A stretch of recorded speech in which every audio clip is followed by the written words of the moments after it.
아멘. 오늘 이 새벽 시간에도 아버지 앞에 나와 기도에 힘쓰시는 여러분을 진심으로 환영하고 축복합니다.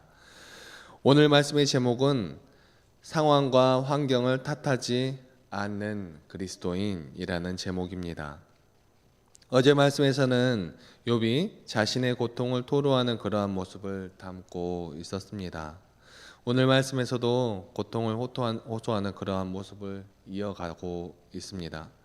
오늘 본문 16절은 30장 16절은 그러나 이제는 이라는 뜻의 단어 베아타라는 단어로 상황이 바뀐 것을 나타내며 시작하고 있습니다.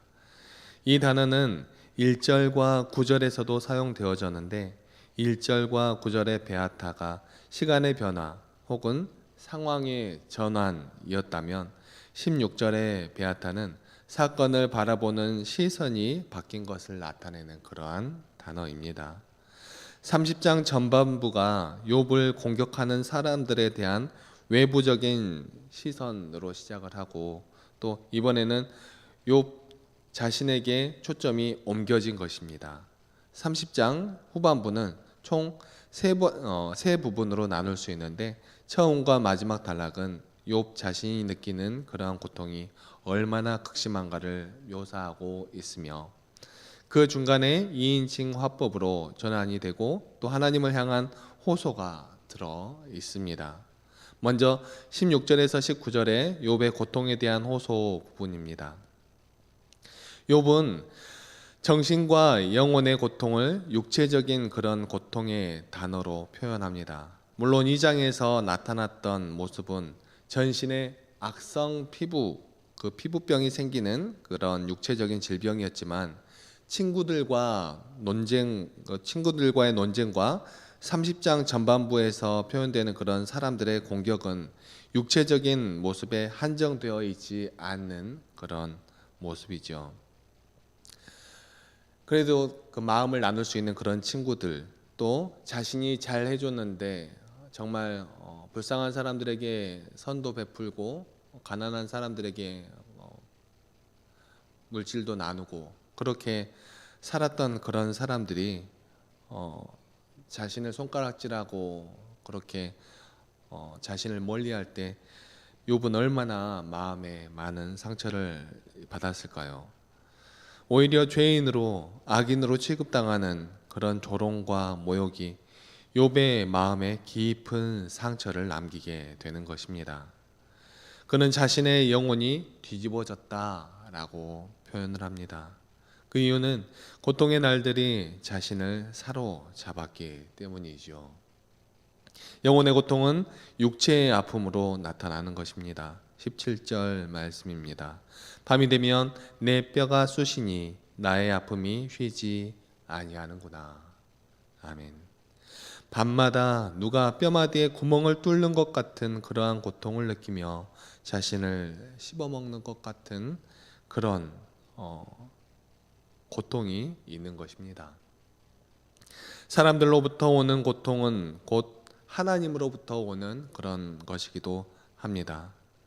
욥의 인식에서 이 두 가지는 분리되지 않고 쭉 같이 가는 것을 알 수가 있습니다. 그러니까 하나님께서 하는 일들이 결국 사람들로부터 나타난다 하는 것입니다. 그렇기 때문에 사람들이 자신에게 하는 것은 하나님께서 하는 것과 같다라고 인식을 하고 있는 것이죠. 영혼이 씹어먹히는 그 아픔은 하나님께서 그분의 그 크신 힘을 다해 욥의 목을 조르는 것과 같다라고 표현한 것이 18절의 말씀입니다. 여기 오기처럼에 사용되는 단어는 이스라엘의 속옷에 해당하는 그러한 단어인데 이 단어는 쿠토네트라는 단어입니다. 그런데 이 단어에는 이 옷에는 목에 깃이 없습니다. 그러니까 이 속옷에 그 깃을 잡았다라는 것은 그 목의 깃 그러니까 이 목이 있는 곳을 해당하는 그런 부분인데 꼭 목을 조르는 것 같은 그러한 모습이 됩니다. 그러니까 하나님이 욥의 멱살을 잡고서 욥을 처박아 버리는 것을 표현하고 있는 것이죠. 욥은 그렇게 느낀다 라는 것입니다. 앞부분에서 다른 사람들에게서 이런 고통을 당하는 것 같다라고 표현하고 있지만 이제는 하나님이 그러시는 것 같다라고 써 놓은 것이지요. 방금 말씀드린 것처럼 욥은 사람들로부터 오는 그 고통이 하나님으로부터 오는 고통이라고 생각하고 있는 것이죠. 욥의 기나긴 탄식과 애가 속에서도 욥은 하나님의 절대 주권을 인정하고 있는 것입니다. 이게 무슨 이야기인가요? 사람들이 하는 일을 하나님께서 하는 일로 여긴 것이 하나님의 절대 주권을 인정하고 있다라는 것이 무슨 뜻일까요? 세상의 일들이 인과응보로 이루어지는 것이 아니고 하나님의 섭리와 통치하심으로 이루어진다라는 것을 인정하고 있다라는 것입니다. 보통의 사람들은 가지기 힘든 그러한 신앙이지요. 하나님이 하시는 일에 대해 원인과 이유를 묻지 않고 욥의 그러한 신앙이 이렇게 반성적 지혜가 담겨 있는 것입니다. 욥은 끝까지 이유를 묻지 않습니다. 자신을 향한 하나님의 태도가 왜 바뀌었는지 질문하지 않습니다. 그것은 주시는 분도 여호와이시고 거두시는 분도 여호와이시기 때문에 그렇습니다. 하나님은 자신의 뜻대로 좋은 것을 주시기도 하고 때로는 나쁜 것을 주시기도 하십니다. 그렇다고 해서 하나님에 대한 신앙을 버려야 할 아무런 이유가 욥에게는 없었던 것이죠. 욥의 신앙은 대가를 바라지 않는 그러한 신앙이었기 때문에 그렇습니다. 그런 욥은 자신의 상태를 이렇게 표현하고 있습니다. 19절 말씀입니다. 하나님이 나를 진흙 가운데 던지셨고 나를 티끌과 재 같게 하셨구나. 하나님이 욥을 진흙 가운데 던지셨기 때문에 욥이 나쁜 사람입니까? 나쁜 짓을 하는 사람이 나쁜 사람이지요. 나타난 결과가 현상이 이러한 모습이라고 하여서 욥이 나쁜 사람이 아닌 것이죠. 어떤 사람은 자신이 나쁜 짓을 하면서도 자신의 환경을 탓하는 그러한 사람도 있습니다. 자신이 나쁜 짓을 하는 이유가 자신의 환경이 이 모양이라서 그랬다 하는 그러한 사람들도 있습니다. 하지만 욥은 진흙 가운데 던져지고서도 나쁜 짓을 하지 않습니다. 다만 신세 한탄은 합니다. 하나님이 나를 진흙 가운데 던져버리셨다. 나를 티끌과 재 같게 하셨다. 우리는 이것을 그냥 글로써 읽고 듣고 있지만 욥에게는 이 상황이 얼마나 힘든 일이었겠습니까? 그런데 자신에게 이런 고통을 허락하신 분이 하나님이시다. 그래서 20절부터는 그 하나님께 질문을 하고 나아갑니다. 자신의 모습을 바라봤던 욥은 이제 하나님으로 향합니다. 말을 듣는 사람이 하나님으로 바뀌는 것이지요. 욥은 자신에게 보이지 않고 들리지 않는 하나님을 향해서 탄식합니다. 이 탄식의 기도가 하나님께 닿을 것이라는 기대조차 못한 채로 욥은 절규를 합니다. 이런 안타까운 모습조차 하나님의 주권을 인정하는 그러한 모습입니다. 20절 말씀입니다. 내가 주께 부르짖으나 주께서 대답하지 아니하시오며 내가 섰사오나 주께서 나를 돌아보지 아니하시나이다. 아멘.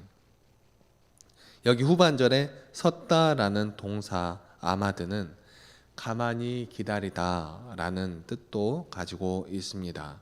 그리고 돌아보지 아니하시나이다의 원문은 당신이 나를 쳐다보신다라는 문장입니다. 그래서 조금 말이 되게 번역하면 내가 아무리 이곳에 서서 하나님의 말씀을 기다려도 하나님은 아무 말씀 없이 가만히 쳐다만 보신다가 됩니다. 하나님의 말씀을 아무리 기다려도 하나님은 아무 말씀이 없으시다라는 그러한 뜻입니다. 사실 그렇습니다. 우리도 우리의 삶 가운데 어떠한 일로 어떠한 상황과 힘든 일로 인하여서 하나님께 기도를 드려도 하나님께서 우리에게 아무 말씀이 없으실 때도 있습니다. 어찌 보면 그럴 때가 우리 인생의 침체기인 것 같기도 합니다. 21절에서 욥은 하나님이 변했다고 말합니다. 주께서 돌이켜라는 말은 그냥 지나갈 수 있는 그러한 말이기도 하지만 이 말이 하나님께서 변하셨다라는 그러한 말입니다. 주께서 돌이켜 이러니까 꼭 다시 돌아오셔서 이렇게 말씀하시는 것 같지만 그렇지 않습니다. 하나님께서 이전과는 다르게 나를 대하시는구나 라는 그러한 뜻이죠. 하찮은 인간에 비할 바 없는 그 엄청나게 힘 있는 손으로 자신을 적으로 삼아 공격하고 있다라고 말하고 있는 것입니다. 욥의 비참한 상황을 보면 이런 표현이 이해가 되는 그러한 부분이죠. 22절, 23절은 하나님의 호흡 한 번이면 인간은 태풍처럼 날아가 버리고 그런 하나님이 무서운 힘으로 자신을 던져버리신다면 그것은 욥에게 곧 죽음을 나타내는 그런 말입니다. 그러나 욥은 하나님께 질문합니다. 그러나 사람이 넘어질 때에 어찌 손을 펴지 아니하며 재앙을 당할 때에 어찌 도움을 부르짖지 아니하리까. 욥은 이 모든 일의 주관자가 하나님이심을 알아서 그저 순응을 하며 살아가지만 그저 순종하며 살아가지만 사람이 넘어질 때에 주위에 잡을 만한 것이 있으면 재앙을 당할 때에 주위에 도움을 요청할 만한 그러한 사람들이 있다면 그렇게 하는 것이 당연한 것이 아니냐며 하나님께 호소합니다. 욥은 29장에서 자신이 고통을 호소하던 그런 불쌍한 사람들을 도와줬던 것을 다시 기억합니다. 하지만 욥은 지금 자신의 삶이 뿌린 대로 거두는 인과응보의 원리와는 거리가 멀다고 호소하는 것입니다. 자신이 베푼 만큼 돌아오기는커녕 구원을 요청하는 소리들에 성심을 다해서 대했는데 자신의 호소에 돌아오는 것은 오직 조롱과 멸시와 정죄뿐이라는 것입니다. 욥은 하나님의 뜻에 따라 선한 것을 추구하며 살아왔습니다. 그런데 그에게 돌아온 것은 나쁜 것이었습니다. 우리 개역 개정에는 26절에 원어인 토부와 라 각각 복과 화로 번역하고 있는데 이렇게 번역하였기 때문에 복을 받았더니 화가 왔고 하는 그런 기복신앙적인 문장이 되었습니다. 그러나 아까 말씀드렸지만 욥은 무엇을 바랐기 때문에 하나님의 말씀을 따라 살아갔던 것이 아니지요. 그러니까 이 말씀도 문맥에 맞게 해석하자면 그래서 좋은 것과 나쁜 것을 넣어서 그렇게 다시 한번 해석하자면 하나님께서 비춰주시는 좋은 것을 따라갔는데 막상 내 앞에 온 것은 나쁜 것이었다가 됩니다. 규범적 지혜와 그 규범적 지혜의 선과 악의 이분법 그리고 빛과 어둠의 이분법은 욥의 삶에서 여지없이 무너지고 있는 것입니다. 우리도 우리의 삶에서 이렇게 이분법적으로 나눠서 선과 악을 이야기할 때가 많이 있는데 우리의 삶 가운데서도 항상 주의해야 할 부분입니다. 30장의 마지막 부분은 다시 처절한 고통을 호소하는 욥의 애가 부분입니다.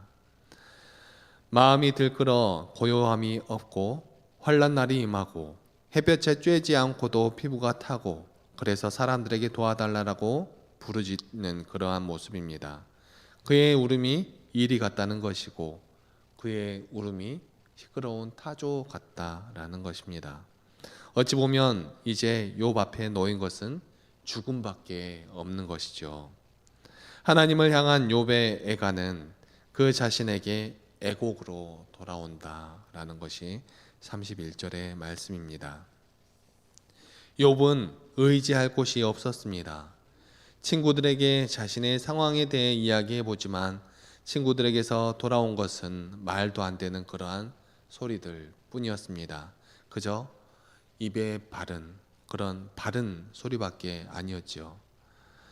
자신에게 이러한 일을 주셨을 하나님을 불러보아도 하나님은 아무 말씀이 없으십니다. 그저 바라만 보고 계실 뿐이었습니다.